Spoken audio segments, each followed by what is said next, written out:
The National League East race is down to one game. The Guardians and the Twins are now tied atop of the Central Division. The Tampa Bay Rays took 2 out of 3 from the New York Yankees. The NASCAR Cup Series started their playoff this weekend here in Darlington with the Southern 500. The IndyCar Series has 5 drivers with a shot at the championship.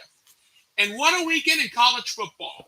I'm going to talk about all of that tonight, and we will start the show right after this.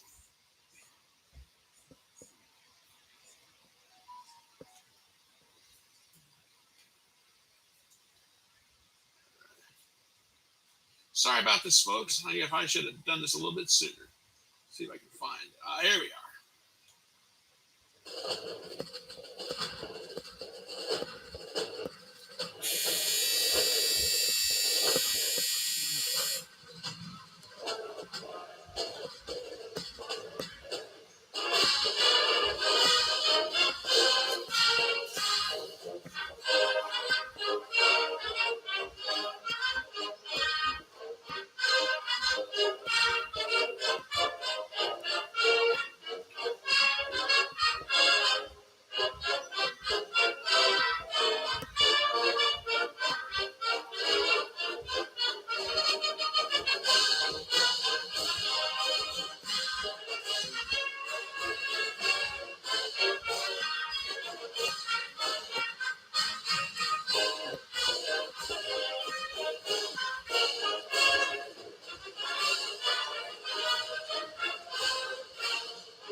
Let's get this show on the road. I'm not going to spend a lot of time with baseball. I'm not going to worry about the wild card races tonight because I got better things I want to talk about here this evening.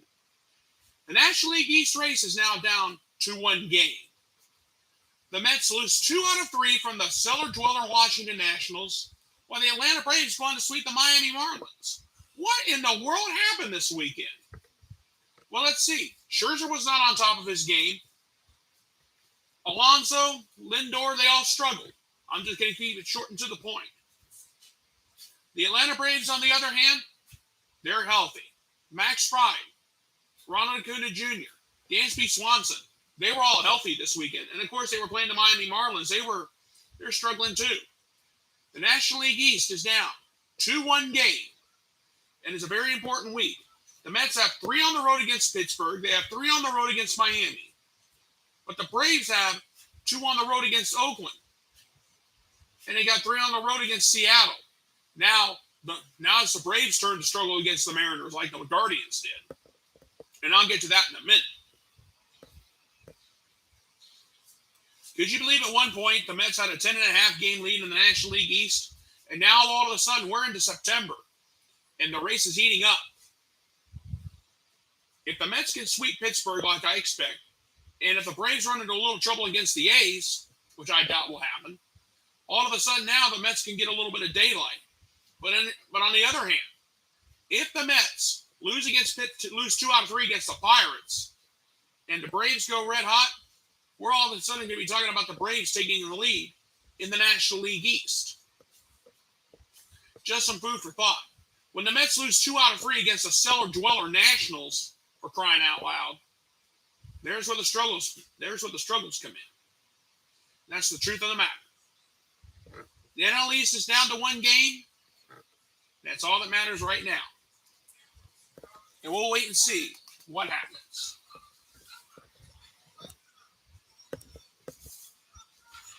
The American League Central all of a sudden is now tied atop. The Cleveland Guardians and the Minnesota Twins are now tied atop of the American League Central. The Guardians got swept by the Mariners. They got shut out twice.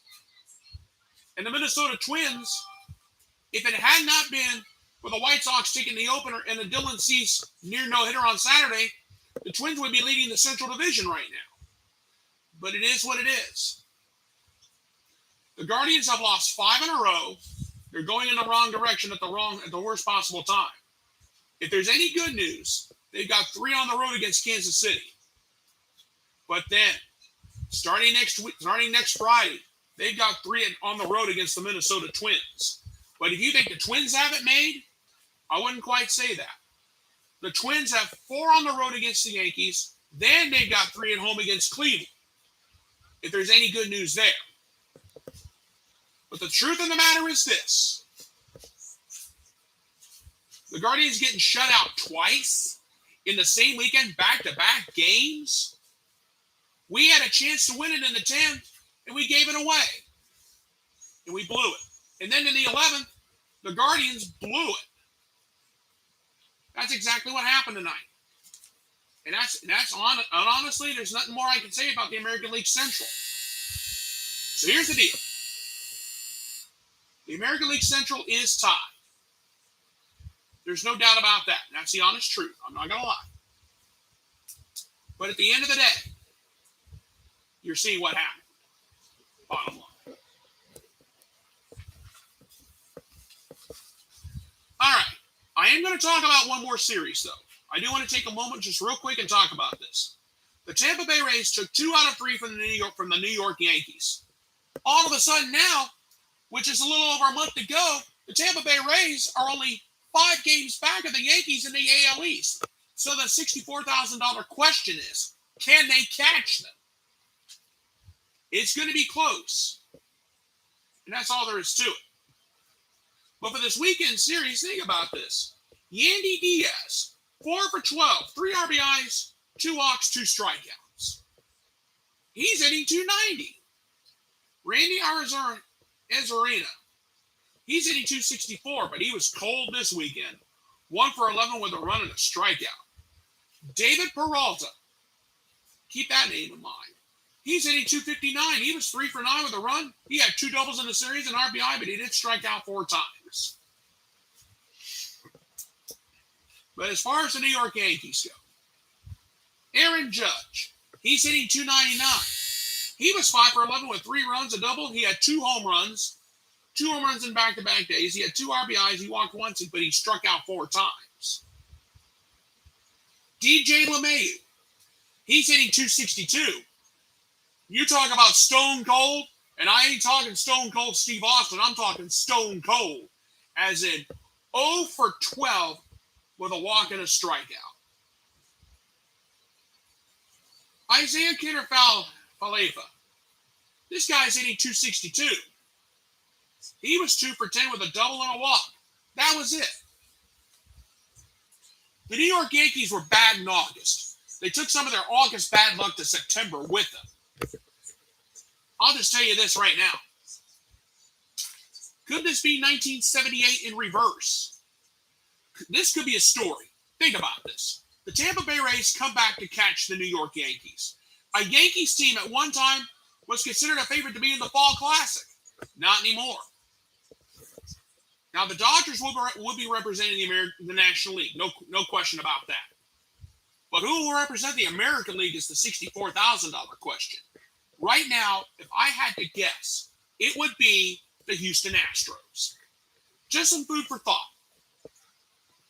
Think about it. The Yankees played horrible in August. They lose 2 out of 3 against the Rays on the road. Yankees manager Aaron Boone went Bobby Knight ballistic and gave himself a hernia and went into full crisis mode.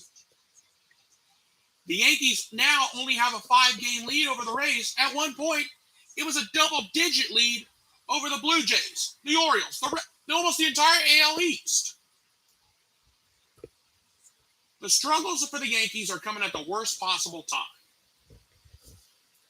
And a lot of people have said, will the Yankees hang on to win the AL East? After the way they played this weekend, I can't be too sure about that. And that's the bottom line of the matter. Now, the Yankees have 4 at home against the Minnesota Twins, if there's any good news. Now, if the Yankees can sweep the Twins, like some people think they will, I'm not holding my breath on that, personally. But say it does happen, the Yankees will be back. And if the Rays limp to the finish line, Yeah, the Rays are going to get a wild card at least. They'll get into the postseason no matter what. However, if by some miracle the Rays catch the Yankees, it will be 1978 in reverse. Only this time it won't be the Red Sox. This time it will be the Tampa Bay Rays. Just some food for thought after this wild week. All right, let's move on. The IndyCar Series today was at Portland, and what a race it was. Scott McLaughlin came home the winner today. Will Power came home second. Scott Dixon was third. Pato O'Ward was fourth. Graham Rahal was fifth. Next Sunday, when we go to Laguna Seca and Mazda Raceway, the championship battle, we will have 5 guys with a shot at the IndyCar crown. And they are in no particular order, and they are Will Power. He has 523 points. He's only won 1 race this season. Keep that in mind. Joseph Newgarden and Scott Dixon are tied for second in points. Joseph Newgarden has 503 along with Scott Dixon, but here's the huge difference. Joseph Newgarden has 5 wins this season. Scott Dixon only has 2. Can the 6-time champ win it for a 7th time and kind of become the Richard Petty of IndyCar racing? That would be something. Now Dixon's not going to score 200 wins. He's now second all-time behind A.J. Foyt for the most IndyCar wins. Just some food for thought. Now, Marcus Ericsson, he has 484. He has 484 points. He's 4th in the point standings. He's only won 1 race this season. But it was the biggest one of all. The Indianapolis 500. Can the 500 champ come out of nowhere and stop the Penske squadron? And it may mean holding off his teammate Scott Dixon. Keep that in mind. Ericsson's only won 1 race this season, but it was the biggest one of all. And Scott McLaughlin is 5th in the points with 482.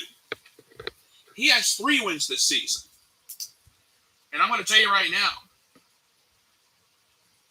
the Penske squadron versus Ganassi Racing, it's almost like Pat Patrick versus Roger Penske all over again, everybody.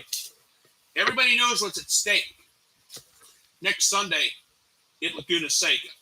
The championship battle ends next Sunday on September 11th. We will see what happens. We'll see who winds up the champion of the IndyCar Series. And the bottom line is this. Everything on the line, look out. There's millions of dollars at stake. There's a lot of money at stake to the winner. And that's the truth of this matter, and I'm going to be fair. They didn't come out and say that may the best driver win. And that's all I'm going to have to say on this night. 5 guys competing for the champion. May the best driver win. Will it be somebody from the Penske team or will it be somebody from the Ganassi Racing squad? We'll have to wait and see. Will Power is the best driver in position. He's leading the points. But it's all going to come down to qualifying and to see who has the fastest car on race day. And we'll see what happens in the championship battle. It's going to come down to the end, and may the best man win.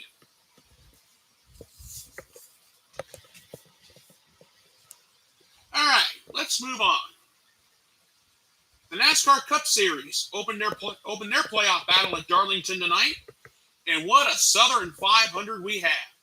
Eric Jones, a non-chase driver, took the win. Denny Hamlin was second. Tyler Reddick was third. Joey Logano, another chase driver, finished fourth. Christopher Bell, he finished fifth tonight. Michael McDowell, the 2021 Daytona 500 champion, was sixth. Brad Keselowski, a nice night for the Roush Keselowski Fenway driver. He finished seventh. William Byron finished eighth. Bubba Wallace came home ninth, and Alex Bowman was 10th. Now, it was a pretty good night it was a decent, kind of a rough night for the chase drivers. Case in point. I got a few cases in point. Chase Elliott crashed on lap 113. He finished dead last at 36th. Kevin Harvick, he had a crash. He finished 33rd. Kyle Busch, he led the most laps with 155. He suffered a blown engine 25 laps on the checkered flag. He finished 30th. Chase Briscoe, not a good night for him. He finished 27th. Ross Chastain, he finished 20th.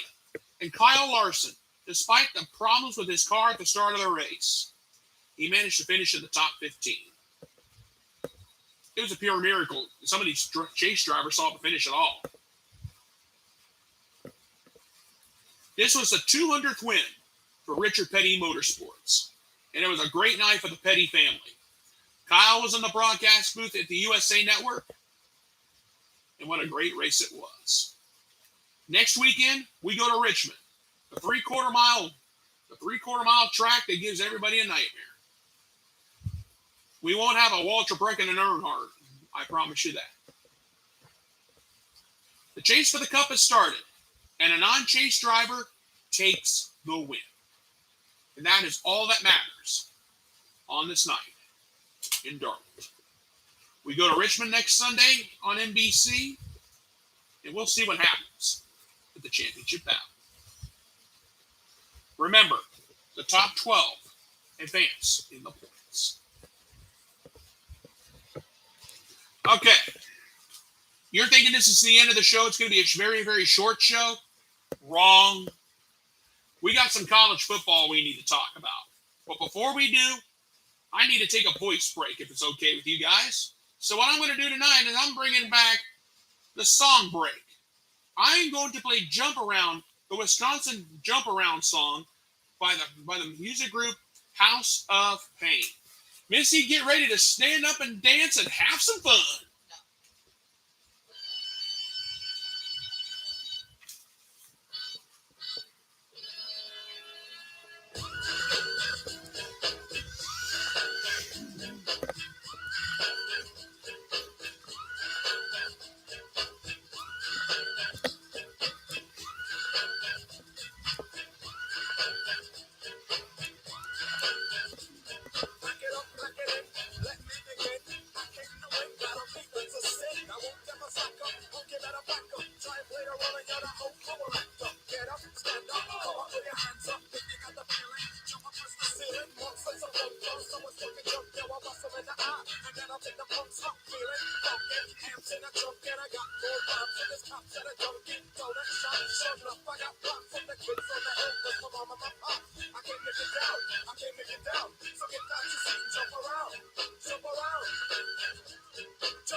to the pond, just in time for the fireworks. Hope you like surprise, spiders. For me, you shouldn't have. This is too good to be true. Scorpion, can you hold on a minute? I was in the middle of a phone call.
Peacock's now the streaming home of your favorite NBC and Bravo shows for just $1.99 a month. The Boys, all the Chicagos, and every Law and Order series. That's right, all on Peacock. All the Real Housewives, the Below Decks, and watch what happens live with Andy Cohen, and so much more. Sunday Night Football, WWE, Jurassic World Dominion. Yup, they're on Peacock too. Streaming now at peacocktv.com for $1.99 a month. Limited time offer. Terms apply. All right, let's get the show back underway after that song break and after some commercials that were unexpected. Let's get right back to business. Saturday night, number 2 Ohio State, number 5 Notre Dame. That was a great defensive battle, and that was one of the best. That was the game of the weekend, everybody. Ohio State came out on top 21-10. I saw some reactions from Ohio State fans that said, well, they didn't meet the point spread. Well, I'm going to be quite honest with you. I thought 17 was a little high because Notre Dame's been working out all summer. You got to remember, Notre Dame's got a former Ohio State linebacker in Marcus Freeman running the team now. A former player under Jim Tressel. That is what happened. But I'll tell you what, the Buckeyes got off slow, but they got going. C.J. Stroud, he was 24-34, 223 yards, 2 touchdowns. Travion Henderson, 15 carries, 91 yards. That's all he had to show. Mayan Williams, 14 carries, 84 yards, and a touchdown. Emeka Ijubaka, 9 catches, 90 yards, and a touchdown. But the defense, Jim Knowles, came from Oklahoma State, and boy did their defense respond. Tommy Eichenberg, 2 sacks, 3 tackles for loss. You wouldn't have seen that last year. Michael Hall Jr., 1 sack, 2 tackles for loss. Jim Knowles, thank you for coming up to Ohio State. Thank you for fixing the defense. If this game would have been 1 year ago, Notre Dame would have probably blown us away. Or we would have lost a close one. But on the other side of the ball for Notre Dame, Tyler Buckner, only 10 of 18 for 177 yards and a touchdown. Andre Estein, 9 carries, 21 yards and a touchdown. But Howard Cross III, 1 sack, 1 tackle for loss. Not much to brag about. But Notre Dame, this was a close game for 3.5 quarters. Yes, it was. I'm not going to lie. I'm not going to deny it. But here's the thing. Notre Dame, 12 first downs, 253 yards total offense, 76 yards rushing. Ohio State's defense did a super job last night. But for Ohio State, 22 first downs, 7 of 13 on third down. They had 395 yards total offense for the game, and they ran the ball for 172 yards as a team. The Buckeye defense did a super job last night. They adjusted. First game jitters for both teams and Ohio State. Jackson Smith-Njigba left the game injured after making one catch. He'll be okay. I'm sure he'll be all right. But I'll tell you what, a huge win for the Buckeyes over Notre Dame at home. But I'll tell you what, give Notre Dame credit. They stayed with us. They had a 10-7 lead going into the locker room at the half. They played us tough for 3.5 quarters. I'm not going to sit here and I'm not going to lie. Notre Dame played hard. This is a hard defensive game, and I knew it was going to be close. I thought the 17-point spread was high, and I was absolutely right. Great win for Ohio State. They'll probably stay number 2. But as far as Notre Dame goes, I don't see Notre Dame falling too far. I really don't. Marcus Freeman is going to fix. They got some things to fix. They got a few things they got to fix. All in all, a super game, a great game, and in the game of the weekend. And I'll be handing out some game balls for this game and the 2 others I'm going to talk about. Now, another game on Saturday that I want to talk about. Number 19 Arkansas beating number 23 Cincinnati 31-24. KJ Jefferson, he was stunned that he didn't get named to an all-SEC team during the preseason. I think everybody made that mistake of not doing that. Arkansas's KJ Jefferson went 18-26, 223 yards, 3 touchdowns. He carried the ball 18 times for 62 yards and a touchdown of his own. Trey Knox, give him some love. 6 catches, 75 yards, 2 touchdowns. Jason Hasselhoff, 3 catches, 42 yards, and a touchdown of his own. Drew Sanders, give some love to the defense. Drew Sanders, 1 sack, 1 tackle for loss. Jordan Dominic, 1 sack, 1 tackle for loss in that game. Now, unfortunately, Arkansas did suffer some setbacks with injuries. Arkansas lost starting nickelback Miles Strouder. Arkansas head coach Sam Pittman was more confident about his return than the other one. Starting safety Jalen Catlin. He was injured during the game and he had to leave the game. Arkansas head coach Sam Pittman said, "I'm more confident about Strider's return than I am Catlin's." Now, this is a loss for both teams. Miles Slauscher. I apologize for that. My handwriting is hard to read. It's been a long day. Miles Slauscher. Last year he had 33 solo tackles, 17 assists, and 2 interceptions. He had 3 tackles on Saturday. But if Arkansas is minus starting safety Jalen Catalon, that would be a huge loss. Last year he had 22 solo tackles and 24 assisted before he had to miss the final 7 games of the season. On Saturday, he had 5 solo tackles and 3 assisted on Saturday as well.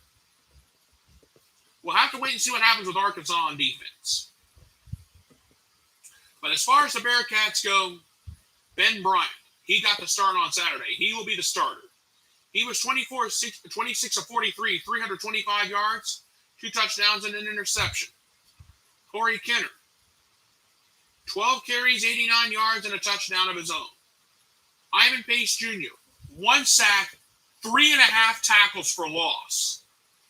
And Jaquan Shepard, he had 1 sack and 1 tackle for loss. This game was crazy all the way around. Arkansas had 447 yards total offense to Cincinnati's 438. Arkansas did a much, much better job of running the ball. 224 yards rushing to Cincinnati's 113. Cincinnati had 2 costly turnovers and 10 costly penalties for 65 yards. Cincinnati did have more first downs by 1. And Cincinnati did a much better job of time of possession. However, 10 penalties, 65 yards, 2 costly interceptions, Arkansas running the ball better than them. Sometimes that's a recipe for disaster. Sometimes that's a recipe for a loss, everybody. And that's just all there is to it. And that's the bottom line of this matter. A great win for the Arkansas Razorbacks. Could they be the team that wins the SEC West? I don't think so. Alabama is already favored to win all their games by double digits. Just keep that in mind. All right. And the other game I want to talk about this weekend in college football. Number 13 NC State beating East Carolina 21-20.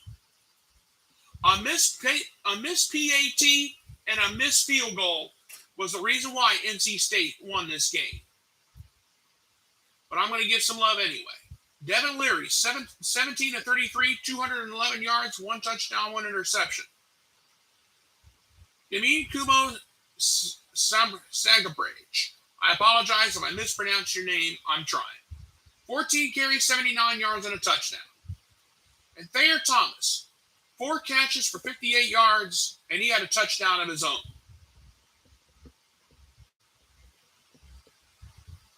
As for East Carolina, Holton Ahlers, 25 of 41, 267 yards, 2 touchdowns, 2 interceptions. He also carried the ball 5 times for 57 yards, for 57 yards, I mean. C.J. Johnson, 6 catches, 90 yards, and a touchdown of his own. You got to give East Carolina some credit. They were down 14-0 at one point. Then all of a sudden, in the second half, they came out ready to play. They held NC State to 25 yards total in the fourth quarter. And that's a lot right there. But again, a missed PAT and a missed field goal at the end cost East Carolina the possibility of an upset. But NC State, they were only 4 of 13 on third down. East Carolina 9 of 17. Now, East Carolina had more total yards for the game, 383 to 344. But NC State did a little bit better at rushing the ball, 133 to 116. And East Carolina only had 2 penalties the whole game. NC State, they were penalized 8 times for 73 yards, and both teams had 2 turnovers. So this game was just oh my heart, I don't know how much more of this I can take.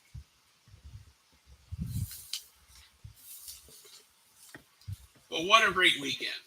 What a great game. 3 great games over the weekend. But before I go any further, it's time to hand out some game balls. For the Ohio State Notre Dame game, I'm going to be handing out 2 game balls.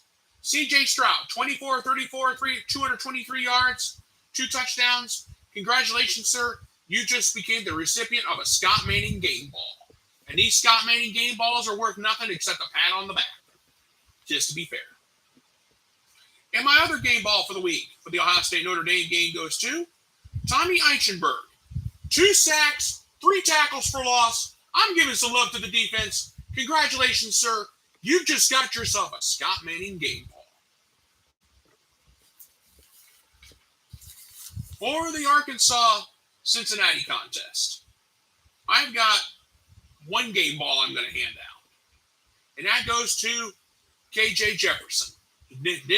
Wasn't named an SEC All-American team before the start of the season. Well, guess what, sir? I'm going to make it right. You went 18 to 26, 223 yards, 3 touchdowns, 18 carries, 62 yards, and a touchdown. Congratulations to you, sir. You just got yourself a Scott Manning game ball. I'm going to make it up to you after what the SEC would not name you an All-American team. And for the NC State East Carolina contest, this is a hard one for me. But at the end of the day, I'm going to go with Devin Leary. 17 to 33, 211 yards, 1 touchdown, 1 interception. Congratulations to you, sir. You just got yourself a Scott Manning game ball. So congratulations to all my game ball winners and all my game ball recipients for this weekend in college football.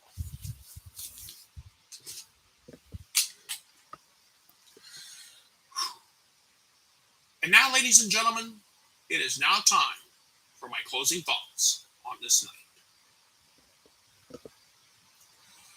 What a great opening weekend in college football. It all started on Thursday with 2 classic battles. Pitt beating West Virginia in the backyard brawl, and Penn State going on the road to West Lafayette in enemy territory to beat Purdue. Two great games taking place at about the same time.